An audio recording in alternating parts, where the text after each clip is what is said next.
ya, jadi minggu depan sudah masuk ke keempat.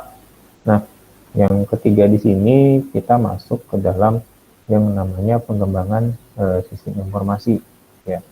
Nah, di sini ada beberapa tujuan ya kalau kita lihat di sini, karena sebelum kita meneliti lebih jauh dalam sistem informasi, kita membutuhkan yang namanya metodologi pengembangan ya. Yang kedua ini itu ada beberapa apa namanya disebutnya adalah SDLC ya, yang dipakai untuk sebagai sistem analisis dan desain ya. Nah, jadi di sini sistem apa namanya development lifecycle ini itu banyak sekali metodenya apa namanya untuk pengembangan aplikasinya, seperti waterfall atau prototyping, rapid application development, sampai dengan metode standar package ya. Nah, dan juga untuk yang pertama di sini kita harus memahami langkah-langkah penting dalam pengembangan sistem informasi ya. Nah, yang ketiga itu baru kita bisa menjelaskan prinsip penting dalam pengembangan sistem informasi ya. Prinsip penting ini mungkin hampir sama seperti kemarin ya, di mana kita memiliki beberapa step untuk menjalankan sistem informasi. Nah, berikutnya di sini sebelum kita masuk ke bagian inisiatif dari pengembangan sistem ya, ada beberapa cara untuk kita membuat yang namanya strategis sistem informasi perusahaan ya. Jadi mulai dari perencanaannya dulu, strategisnya seperti apa. Biasanya kalau untuk perencanaan ini mereka mempunyai apa namanya langkah ke depan itu seperti apa ya, jangka panjang maupun jangka pendek ya. Rata-rata kalau di perusahaan IT ya biasanya mereka bisa mengembangkan produknya tersebut itu menggunakan salah satu aplikasinya ada ERP tadi. Nah, ERP ini bisa diperpanjang penggunaannya juga gitu. Jadi sampai misalkan 5 tahun, 10 tahun sesuai dengan kebutuhan si perusahaan ya. Dan tentunya nanti pada saat di IS planning ini ya, perencanaan IS ini apa yang dibutuhkan itu tidak hanya sekedar hardware dan software-nya saja ya, tapi juga mereka membutuhkan kepintaran dari SDM itu sendiri ya, lalu metodenya digunakan apa, sampai dengan nanti setelah ini sukses baru masuk ke bagian pengembangan sistem yang berupa inisiatif tadi ya. Jadi prinsip di sistem informasi pengembangannya seperti ini ya, karena sebelum kita membuat yang namanya aplikasi ya atau desain aplikasi, mereka harus menentukan dulu metodenya mau seperti apa ya. Nah, makanya di sini bisa direncanakan apa namanya secara matang atau bahkan tidak sama sekali ya. Kalau tidak sama sekali artinya mereka kemungkinan bisa menyewa atau istilahnya itu meminta bantuan kepada pihak ketiga ya. Nah, inisiatif yang terencana ini akan tertuang pada perencanaan strategis sistem informasi perusahaan ya, dan juga diturunkan dari rencana strategis bisnis perusahaan ya. Ini untuk di inisiatif pengembangan sistem ya. Jadi planning ini memang harus dilakukan secara matang ya. Kalau misalnya tidak secara matang, itu khawatirnya nanti apa namanya pada saat pengembangan metode itu akan apa namanya tidak efektif ya, biasanya seperti itu. Nah, setelah itu di slide berikutnya ya, untuk IS planning di sini apa namanya terdiri dari beberapa step nih. Jadi mulai dari yang tadi strategic plan itu dipecah menjadi beberapa sub bagian ya. Jadi mulai dari perencanaannya dulu, baru untuk pengembangan secara objektif. Nah, di sini juga ada kalau misalkan kemungkinan ternyata ada kejadian yang tidak terduga ya, atau misalkan tidak direncanakan dalam sistem project ya, yang sebelumnya terjadi. Karena biasanya kalau dari pengalaman di perusahaan pasti mereka punya istilahnya adalah pengalaman masa dahulu ya, itu dimasukkan ke dalam sistem project tadi, baru bisa diindikasi sebagai apa namanya project CIS tadi ya. Mungkin kalau di pertemuan kemarin kan kita membahas apa itu proyek ya. Proyek itu lebih sifatnya adalah apa namanya sementara ya. Jadi tidak permanen seperti itu. Karena biasanya kalau di perusahaan IT ya, itu pasti mereka mempunyai beberapa proyek untuk menyelesaikan aplikasi ya. Misalkan aplikasi untuk apa namanya, yang di zaman COVID dulu ya, COVID saya lupa namanya, untuk pemeriksaan vaksin. Nah itu kan sudah berakhir mungkin di awal tahun kemarin ya. Nah itu juga termasuk salah satu proyek di bidang IS ya. Nah setelah kita identifikasi IS project ini, baru kita menentukan prioritasnya mau untuk ke konsumen tingkat apa. Apakah konsumennya benar-benar seperti masyarakat kita sekarang, atau hanya konsumennya di perusahaan besar gitu. Nah baru kita bisa memilih proyek tersebut. Setelah itu kita menganalisis apa namanya, kebutuhan minimum untuk resource-nya tadi ya, keuangannya berapa ya, terus SDM-nya dibutuhkan berapa, dan juga waktu yang dibatasi itu sampai kapan gitu. Makanya kita membutuhkan analisis ini untuk di apa namanya, untuk ditentukan penjadwalan dan deadline-nya tadi ya. Karena yang namanya project ada keterbatasan waktu ya. Nah setelah itu baru kita bisa mengembangkan IS planning dokumen sesuai dengan identifikasi IS project tadi ya. Pengembangan ini itu biasanya ya dilakukan secara profesional ya. Kalau kemarin kan di bagian manajemen proyek itu dilakukan oleh project manager ya. Dan tanggung jawab itu gede ya, nggak se apa namanya, nggak sebesar tanggung jawabnya staf di bawahan gitu. Nah makanya di sini untuk di apa namanya, pengembangan di secara competitive advantage itu memang analisisnya itu ada dua tipe ya, bisa berupa kreatif ya, atau bisa berupa kritikal ya. Kalau kreatif itu memang lebih ke unstructured ya, jadi kita dibebaskan untuk apa namanya, mengembangkan sesuatu tapi tetap arahnya ada satu tujuan ya.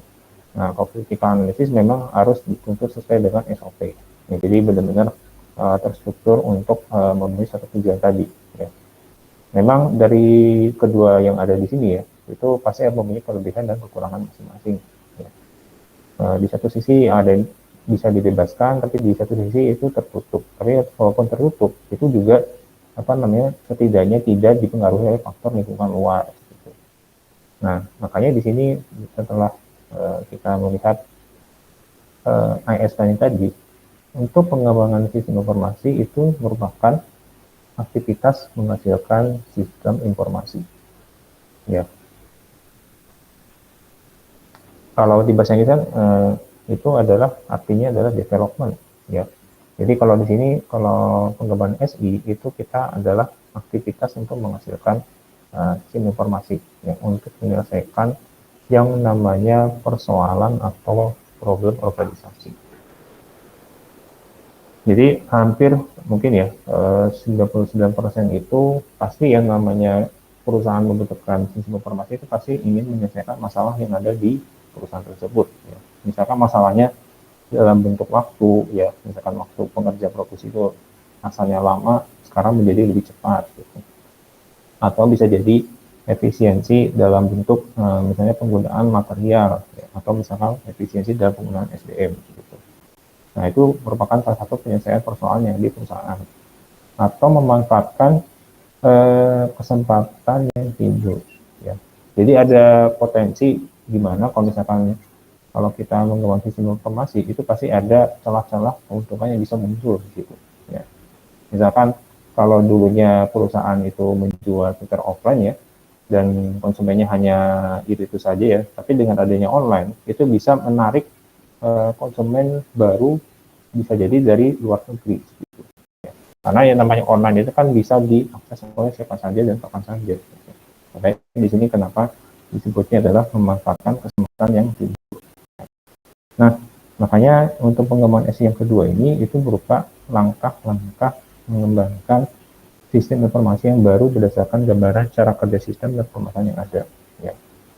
Makanya di sini gambaran itu memang harus jelas ya. Nah ada juga untuk di khusus di bagian analisis dan desain ini ya, karena di ebook kita kalau di apa namanya, di secara apa namanya referensi ya, itu namanya sistem analisis dan desain gitu.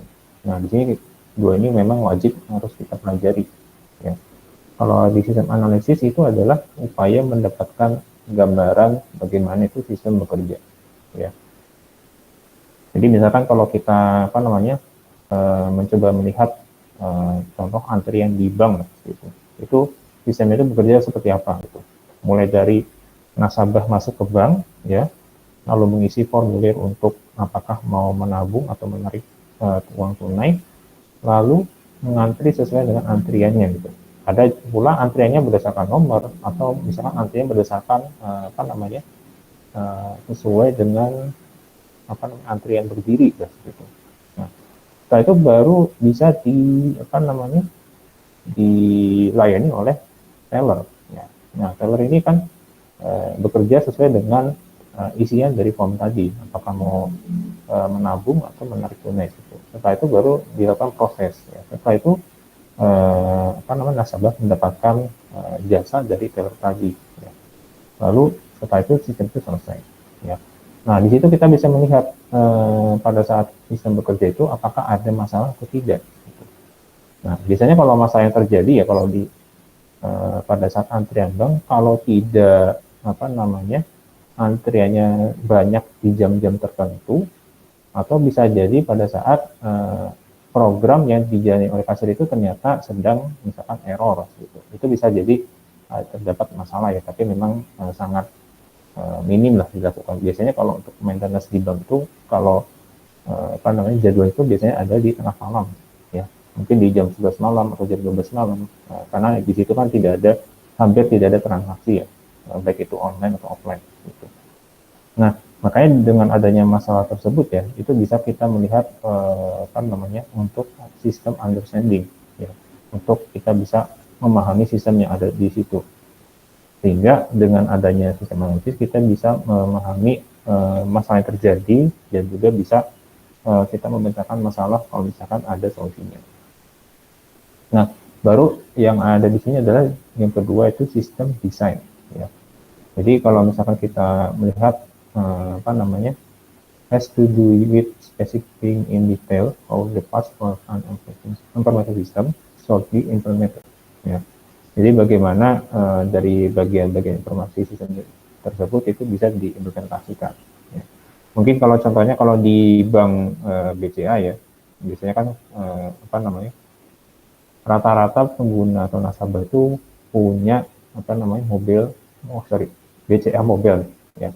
Itu kan walaupun secara user interface masih ya standar lah gitu, tapi dalam hal security, dalam hal user friendly-nya di aplikasi tersebut itu memang sangat mudah digunakan, baik untuk orang tua ataupun anak muda itu bisa situ ya. Meskipun memang dari tampilan memang agak kalah lah dibandingkan bank-bank lain gitu. Kalau bank-bank lain kan tampilannya mungkin lebih menarik gitu.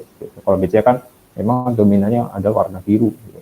Dan warna biru memang terus menunya juga masih standar juga, tapi dalam segi keamanan memang itu lebih terjamin gitu.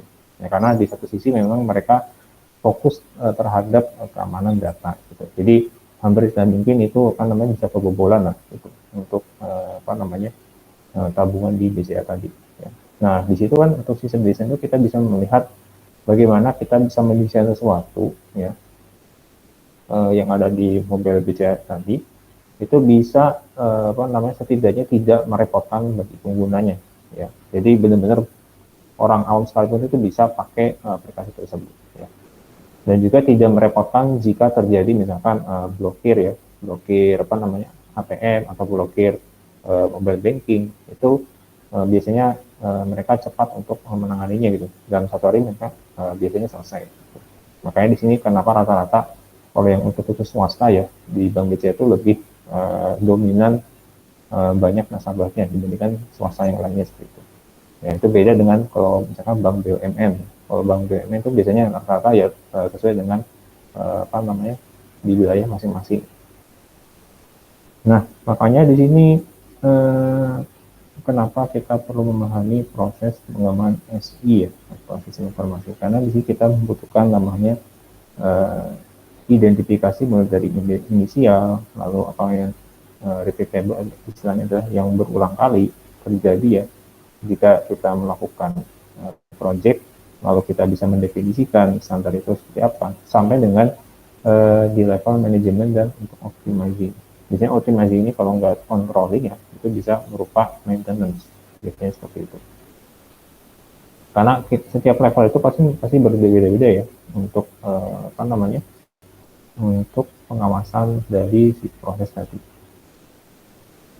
Nah, ini untuk contoh impact ya, jika ada apa namanya pengembangan sistem proses dalam kualitas tadi. Misalkan dalam 3 level itu ada beberapa project ya. Misalkan level 1 itu ternyata project durasinya harus dalam apa namanya beresnya itu sebelum 30 bulan. Ya. Dan juga orangnya harus butuh berapa minimal, misalkan 600. Nah, ini bisa dilihat statistik projectnya misalkan dalam 3 level tadi, dan masing-masing pengeluaran biaya itu pasti berbeda-beda ya, tergantung dari apa namanya kesulitan dari project itu sendiri.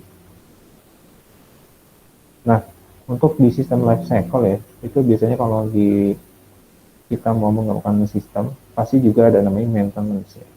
Jadi kalau misalnya kita buat aplikasi ya, misalkan Gojek atau misalkan Grab ya, itu pasti ada yang namanya maintenance jika terjadi kalau misalkan datanya itu ternyata sudah terlalu banyak ya, misalkan untuk data transaksi apa namanya untuk pemesanan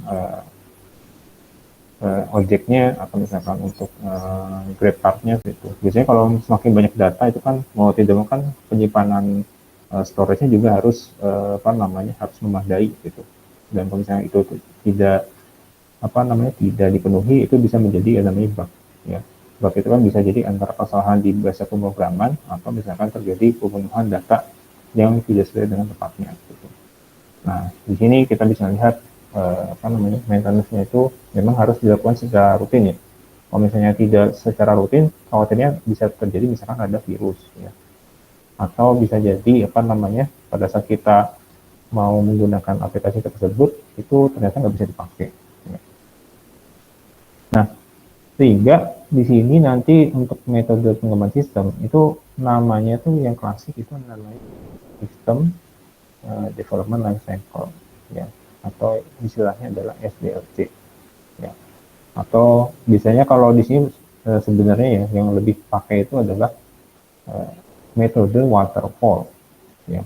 Itu yang paling sering digunakan di apa namanya NPA atau misalkan Jetnavtic, itu paling sering di situ ya. Nah, contoh dari apa namanya SDT tersebut itu adalah metode prototyping, rapid application development, metode agile, sama metode standard package.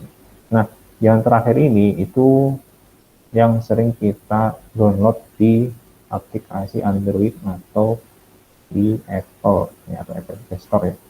Karena metode ini merupakan produk yang sudah jadi sesuai dengan apa namanya pembuatan dari developer tadi. Jadi bukan dari keinginan customer, misalnya atas itu. Ya. Itu namanya metode apa namanya standar package. Ya. Jadi contoh dari misalkan Tokopedia atau misalkan Shopee itu contohnya adalah metode standar package. Ya. Gitu. Apakah ada aplikasi lain yang apa namanya menggunakan metode standar package? Itu ada, ya. Itu banyak sekali yang ada di Play Store. Nah, oke, okay. Mungkin sebelum kita lanjutkan ke set berikutnya, kita break terlebih dahulu 5 menit ya. Jadi kalau misalkan ada yang mau ditanyakan, nah saya persilakan.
Oke, baik, kita lanjutkan lagi ke slide berikutnya ya. Nah, untuk slide berikutnya di sini ada pendekatan SDLC. Ini yang baru metode yang kita bisa gunakan untuk pengembangan aplikasi, di satunya di APSI ya. Nah, sebenarnya kalau untuk metode SDLC di sini itu yang paling klasik ya. Jadi yang sering digunakan baik itu peneliti ataupun misalkan apa namanya di developer itu memang paling banyak digunakan di sini ya. Jadi mulai dari analisis, lalu desain, lalu implementasi, lalu kita mencoba uji coba programnya sampai dengan maintenance. Nah, tentunya di sini mereka juga membutuhkan requirement ya atau persyaratan minimum.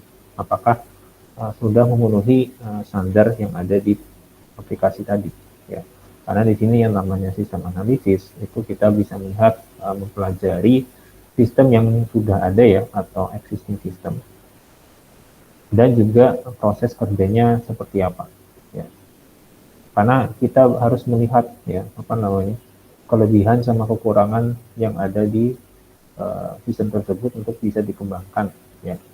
Atau juga bisa jadi ada namanya opportunities atau potensi jika terjadi apa namanya celah dengan keuntungan tadi ya.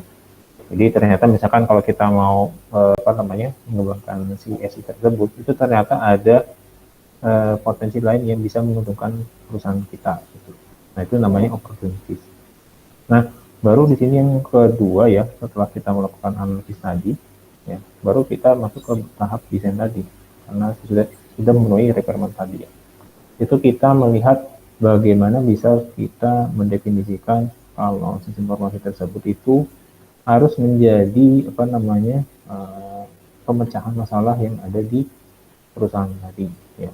Jadi tidak sembarang apa namanya SDM itu kita buat desain yang bagus ya, tapi ternyata tidak memecahkan masalah tadi, ya itu sama aja kalau misalkan apa namanya malah menjadi kerja dua kali.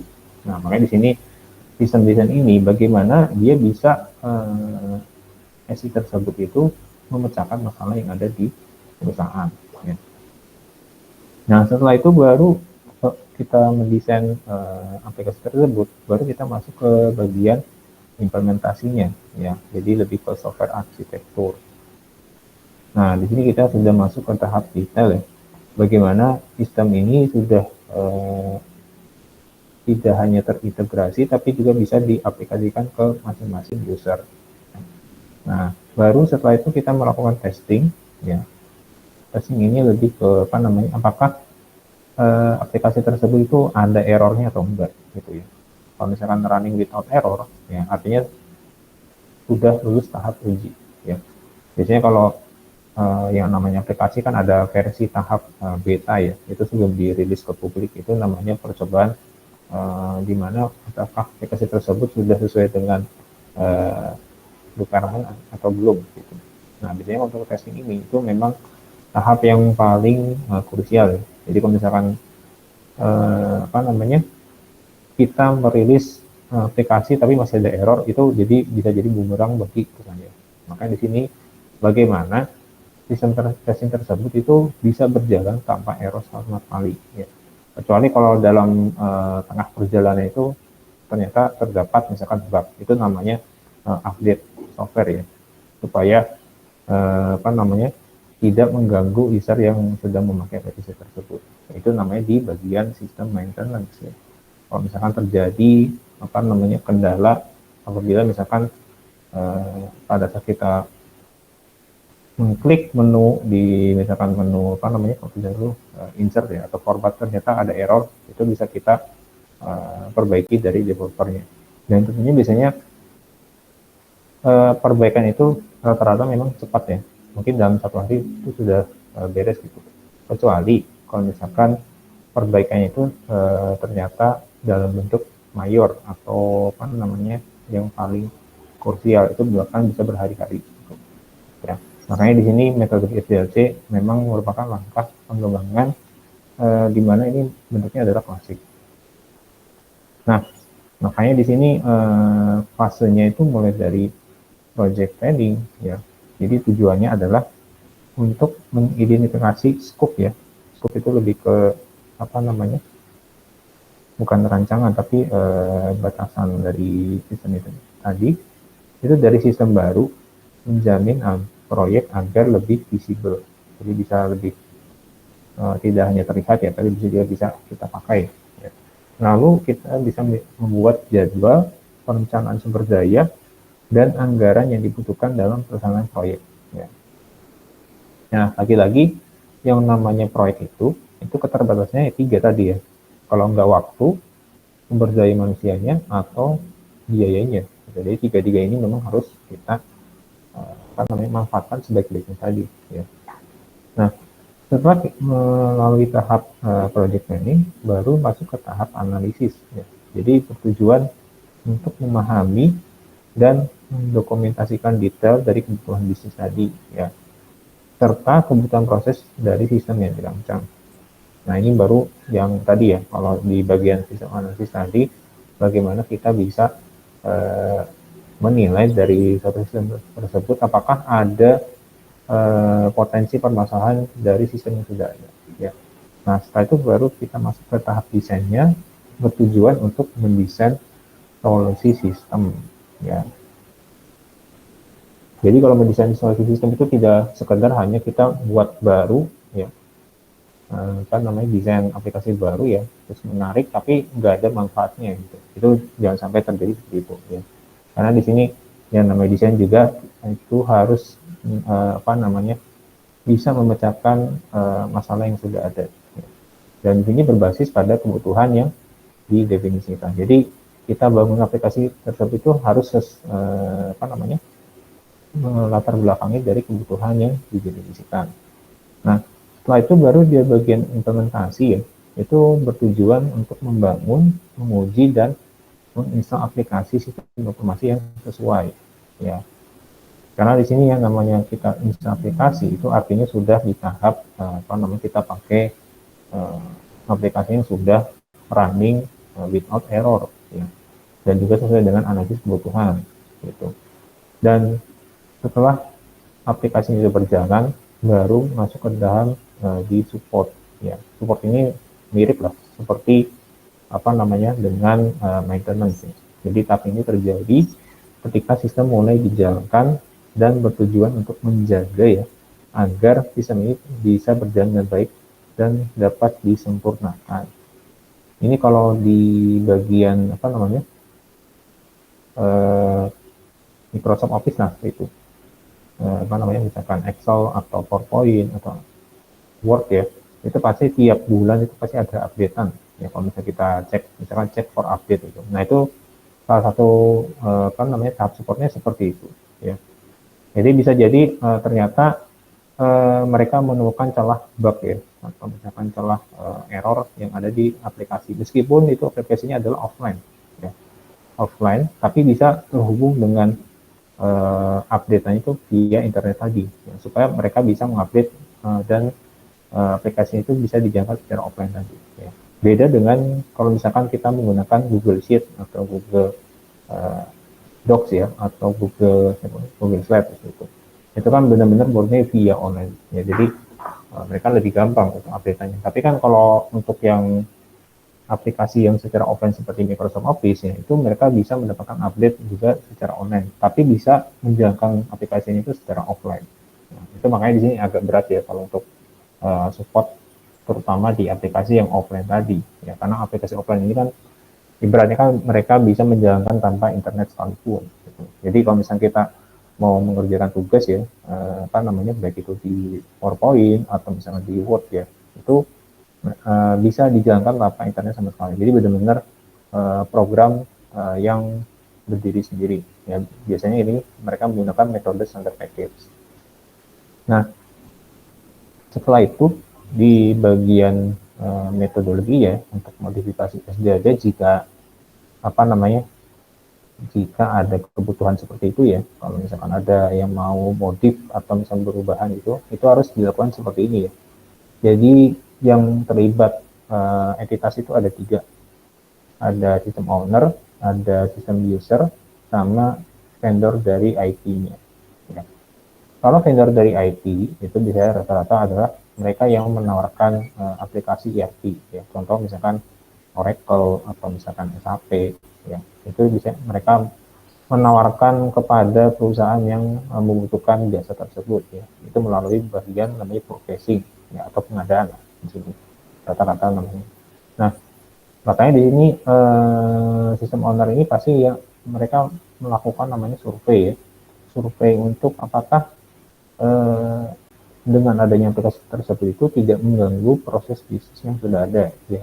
Jadi misalkan dari awalnya mereka tidak menggunakan aplikasi sama sekali, lalu ternyata mereka merencanakan apa namanya untuk input data mereka harus menggunakan aplikasi.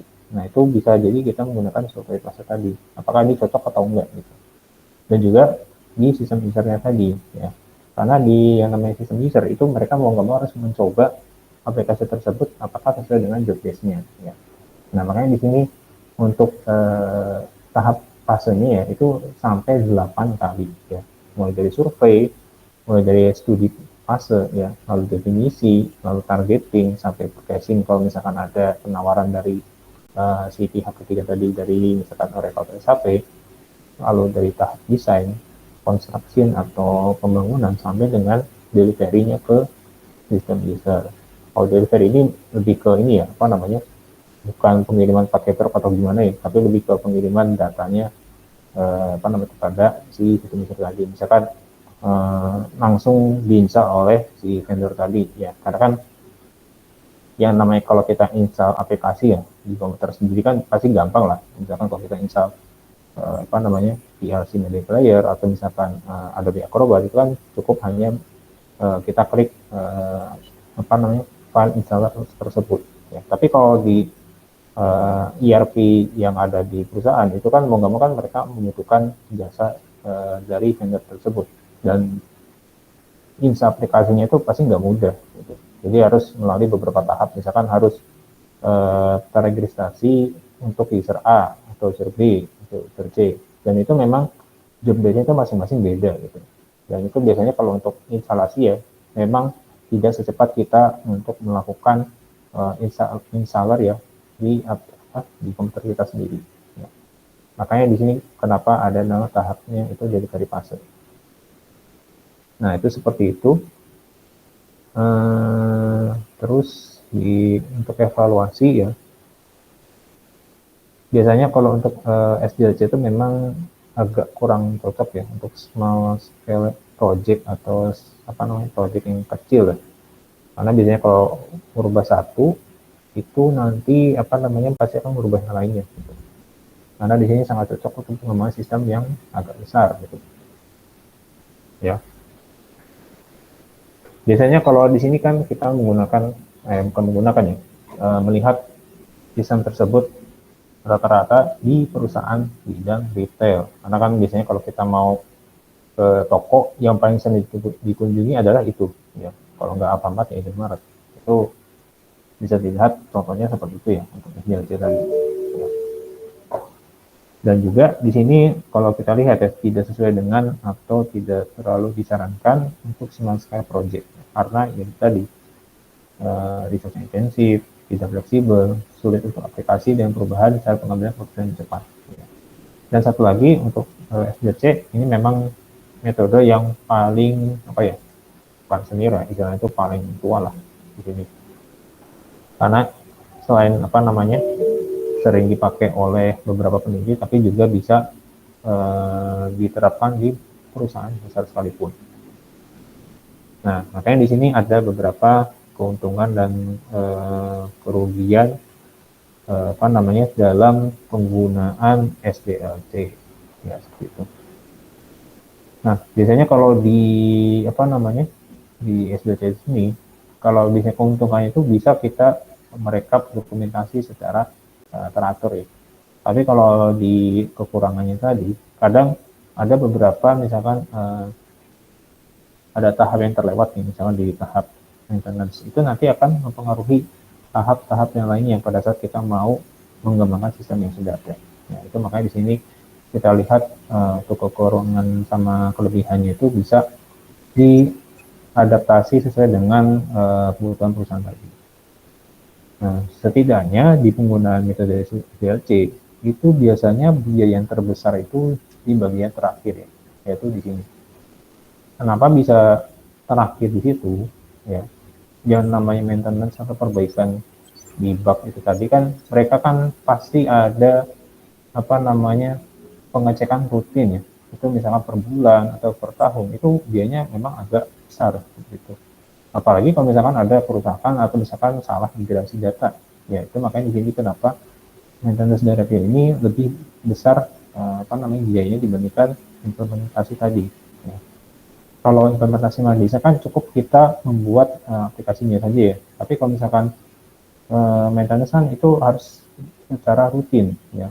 Itu atau per tahun atau misalnya per bulan. Makanya di situ biayanya sangat besar di maintenance. Ya. Makanya di sini untuk kurvanya memang agak sedikit ke atas ya, bagian maintenance dan review. Nah, setelah dari SDLC, baru kita bisa masuk contoh yang lain, yaitu namanya metode prototyping. Ya.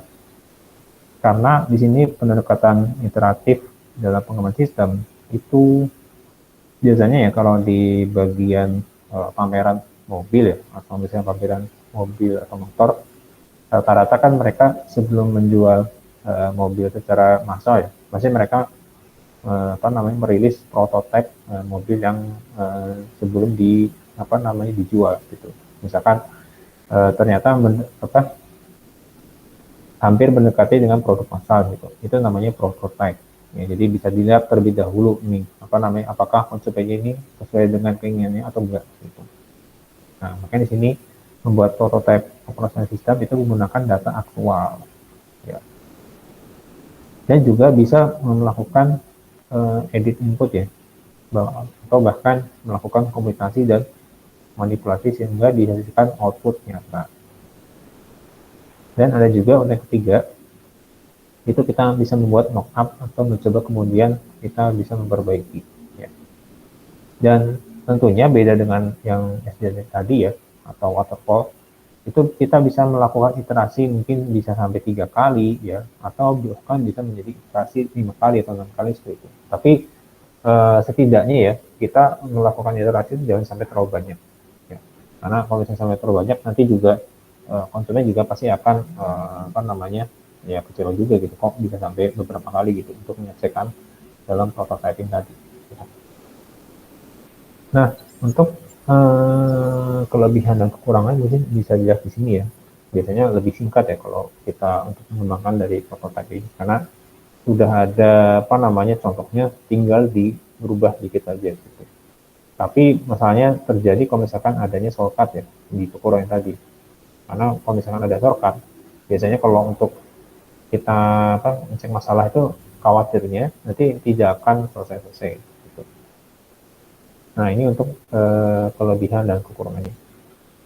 Nah selain itu ada selain apa namanya pengembangan prototype kita mempunyai yaitu rapid application development. Ya. Jadi mungkin lebih mirip ke prototype tapi lebih apa namanya kita bisa melihat adanya pengembangan dalam analisis, desain dan construction. Ya. Nah ini bisa kita lihat contoh metode rapid application development ya. Jadi ada beberapa apa namanya modul ya kalau kita bisa mau mengembangkan dalam sistem tadi. Ini misalkan kalau tadi kan bentuknya adalah iterasi ya, tapi iterasi kan itu dalam apa namanya semua modul ya. Nah kalau di sini kita pecah menjadi beberapa modul, jadi masing-masing itu bisa dites terlebih dahulu. Jadi nggak nunggu semuanya beres ya. Jadi kalau di sini itu RAD itu kita bisa mengetes masing-masing per modul. Ya. Nah setelah itu baru kalau misalkan semuanya sudah beres, baru kita bisa melakukan integrasi ya, baru kita bisa install sampai dengan maintenance. Jadi bedanya itu lebih ke karena per modul di sini. Makanya di sini ada perbandingan antara waterfall sama RAD tadi. Dan biasanya ya kalau RAD ini lebih ke small project. Ini lebih datangnya di sini ya untuk small project. Dan juga untuk apa namanya untuk keterbatasan waktu mereka juga sifatnya adalah anytime. Ya. Nah, tapi apakah ada kekurangan dari RAD tadi? Ya pasti ada ya, karena di sini mereka juga harus memenuhi syarat yaitu more skill team member. Jadi harus apa namanya, si pengguna tersebut harus mempunyai skill yang lebih advance dibandingkan yang waterfall. Ya. Nah ini contohnya untuk apa namanya, kelebihan sama kekurangan dari RAD. Nah, apakah ada metode lain? Ada, yaitu namanya pendekatan standar package. Ya. Jadi kalau pendekatan standar package itu yang sering kita download di uh, Play Store. Ya. Nah, di sini kita bisa lihat kalau metode standar package itu alternatif lain dengan membeli software aplikasi yang sudah tersedia di pasaran. Gitu. Ya. Jadi contoh misalkan kayak Microsoft Office nih yang ada di depan kalian, PowerPoint, itu contohnya adalah metode standar package. Jadi benar-benar sudah jadi, ya, bukan dari apa namanya keinginan kita ya. Kalau keinginan kita mungkin kita bisa menggunakan waterfall atau RAD. Nah, contohnya misalkan Microsoft Project atau SAP gitu. Nah, maka di sini sangat sesuai jika perusahaan yang mengembangkan sistem kekurangan tenaga IT atau perusahaan ini mengadopsi best practice industri. Jadi mereka menjualnya itu sesuai dengan apa namanya eh, apa ya, bukan gaya hidup ya, tapi lebih ke apa namanya tren yang sudah berjalan pada saat ini. Nah, contoh yang lain misalkan adalah Canva ya. Canva walaupun secara online juga mereka juga menjual jasanya seperti itu. Ya, jadi standar package-nya hampir mirip lah. Cuma bedanya adalah mereka menjalankannya itu via online saja. Gitu. Nah, di sini makanya untuk metode standar package itu bisa kita lihat mungkin kalau pengetesannya itu mungkin berbulan-bulan ya, karena mereka juga apa namanya melalui beberapa tahap mulai dari pengetesan, lalu desainnya sampai dengan final setupnya, lalu bisa sampai live post live tadi. Ya, yang namanya go live itu ibaratnya adalah mereka meluncurkan aplikasi yang ke konsumen apa tahap akhir ya. Karena misalkan seperti ini, kalau untuk sistem operasi seperti Windows ya 11 itu mereka pasti apa namanya merancangnya itu tidak dalam waktu 1 tahun ya. Pasti bertahun-tahun, bisa jadi 5 tahun atau 6 tahun baru bisa rilis di namanya go live. Nah makanya di sini yang namanya metode standard package itu memang mereka berlomba-lomba supaya menjadi aplikasi terbaik bagi konsumennya gitu. Dan harganya biasanya memang lebih murah dibandingkan waterfall tadi ya. Kalau waterfall kan sesuai dengan request konsumen, maunya seperti ini, maunya seperti itu. Tapi kalau standar package itu enggak gitu. Nah makanya di sini keuntungannya itu biasanya lebih apa namanya murah ya untuk kalau kita apa namanya membeli aplikasi tersebut ya. Dan tentunya kekurangannya itu memang harus apa namanya tidak terjamin itu apa namanya kalau tidak salah itu maintenance-nya tidak terjamin ya bagi vendor tadi. Kadang ada beberapa software atau aplikasi ya itu ternyata sudah di stop oleh si apa namanya developernya karena mungkin misalkan bangkrut ya atau misalkan ternyata gabung ke perusahaan lain, maka aplikasi tersebut tidak di-update lagi gitu. Nah itu kekurangan dari metode standar package. Nah di sini untuk prinsip pengembangan sistem informasi ya, jadi apa namanya ada beberapa prinsip dasar ya. Jadi setidaknya kita bisa melibatkan ownernya, lalu kita gunakan pendekatan pemecah masalah, lalu kita melihat pentingnya membuat pentahapan ya, jadi lebih ke apa namanya merekap aktivitas bertahap tadi. Yang keempat, kita menetapkan standar pengembangannya. Lalu kelima, kita melakukan justifikasi sistem sebagai investasi. Yang keenam, kita kalau bisa jangan apa namanya terlalu khawatir untuk membatalkan skop ya atau batasan tadi. Yang ketujuh, gunakan prinsip ganti dan tentukan. Ya. Dan yang kedelapan, baru kita merancang sistem untuk perubahannya. Nah, makanya di sini beberapa prinsip itu kita bisa lihat seperti ini ya. Jadi memang sangat banyak ya untuk di prinsip ini sampai ke tahap 8 ya. Tahap 8 ini baru rancang sistem untuk pertumbuhan dan perubahan. Gitu. Dan setidaknya 8 prinsip ini harus kita apa namanya terapkan dalam pengembangan sistem informasi. Terutama yang tadi ya menggunakan mau pakai metode standard package atau misalkan menggunakan metode waterfall. Oke, sebelum kita ke berikutnya ya, seperti biasa ya, saya mau ngecek dulu satu persatu ya untuk absensi perkuliahan hari ini. Ya. Oke, sebentar.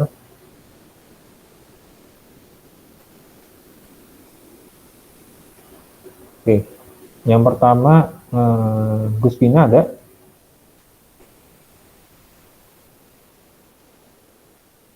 Halo? Gus Pina Lutfi Taningrum?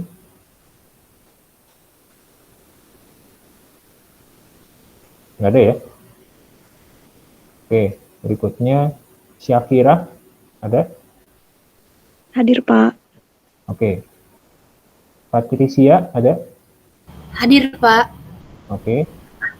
Jenny Maulina? Hadir, Pak. Oke. Adelia Lintang? Hadir, Pak. Oke. Risya Destian? Hadir, Pak. Oke. Muhammad Arfarian? Hadir, Pak. Oke. Raka Sofyan? Hadir, Pak. Oke. Nabila Lintang? Hadir, Pak. Oke. Dimas? Hadir, Pak. Oke. Mauna Sabira? Mauna Sabira Nurul Islami ada? Oke, nggak ada ya? Oh, ada. Oke, bentar. Oke, Riza Kusaini? Hadir, Pak. Oke. Muhammad Rifat? Hadir, Pak. Oke. Ahmad Kadi? Ahmad Kadi Abdillah ada? Oke, nggak ada ya. Muhammad Rafi? Hadir, Pak. Oke. Olivia? Hadir, Pak. Oke. Claudia? Hadir, Pak. Oke. Christopher? Hadir, Pak. Oke. Nova Rahmadayanti? Hadir, Pak. Oke. Rafli Ardiansyah? Hadir, Pak. Oke. Anjar Setiawati? Hadir, Pak. Oke. Elma? Hadir, Pak. Oke. Bertila? Oke, ada ya. Bertila ada. Lalu Teresia? Hadir, Pak. Sorry, Teresia ada ya? Oke, ada. Oke, lalu Muhammad Isa? Hadir, Pak. Oke. Pak Teresia ada? Hadir, Pak. Oke. Rafli Sofiansyah? Hadir, Pak. Oke. Natasha Dwi? Hadir, Pak. Oke. Diah Ayu? Hadir, Pak. Oke. Nika Deksari? Hadir, Pak. Oke. Ade Zaki? Hadir, Pak. Oke. Mei Yesi? Hadir, Pak. Oke. Alsifa Juni? Hadir, Pak. Oke. Agnes Nainggolan? Hadir, Pak. Oke. Marta? Hadir, Pak. Oke.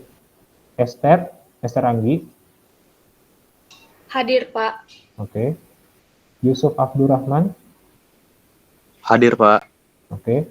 Hafiz Zuromansyah? Hadir, Pak. Oke. Tengku Rahman? Hadir, Pak. Oke. Fawaz Muhammad? Hadir, Pak. Oke. Akila Muksita? Hadir, Pak. Oke. Abiyuzaki? Abiyuzaki Al-Hakim ada? Oke, nggak ada ya. Abiyuzaki Al-Hakim nggak ada. Berikutnya, Wilfa ada? Wilfa? Hadir, Pak. Oke. Nurlia? Hadir, Pak. Oke. Jessica? Hadir, Pak. Oke. Angel Caroline. Hadir, Pak. Oke. Agra Armando. Hadir, Pak. Oke. Danis Tio. Oke, Danis Tio ada ya. Lalu Akbar Bill. Hadir, Pak. Oke. Tadi Danis Tio udah ya, ada. Akbar Bill juga ada. Lalu Diana ada, Diana. Oke, ada ya. Diana ada. Lalu Neni Oktarina. Hadir, Pak. Oke. Miftahul Fajar. Oke. Siti Balkis. Hadir, Pak. Oke. Sabrina. Hadir, Pak. Oke. Agnes Partisia.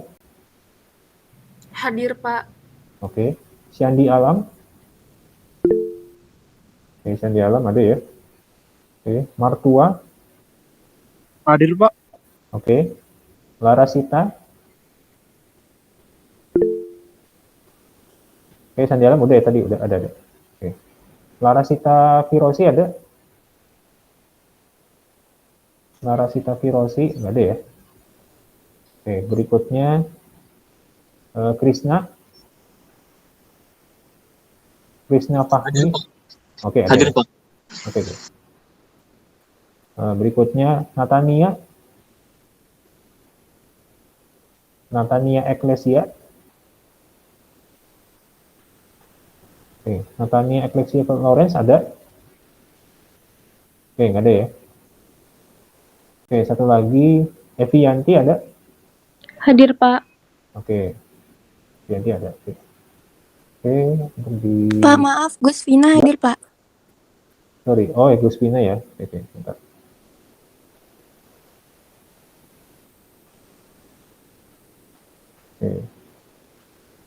Oke, sudah ya Gus Vina, udah tadi.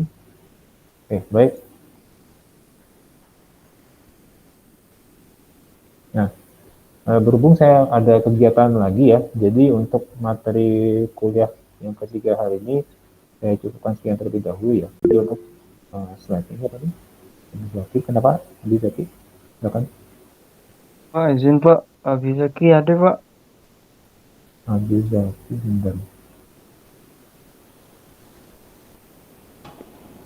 Mohon maaf, Pak. Ahmad Ya. Hadi Abdillah hadir, Pak. Ya, bentar. Abi Zaki sama? Ahmad Hadi Abdillah, Pak. NIM 127. Oke, ada ya. Oke, sudah.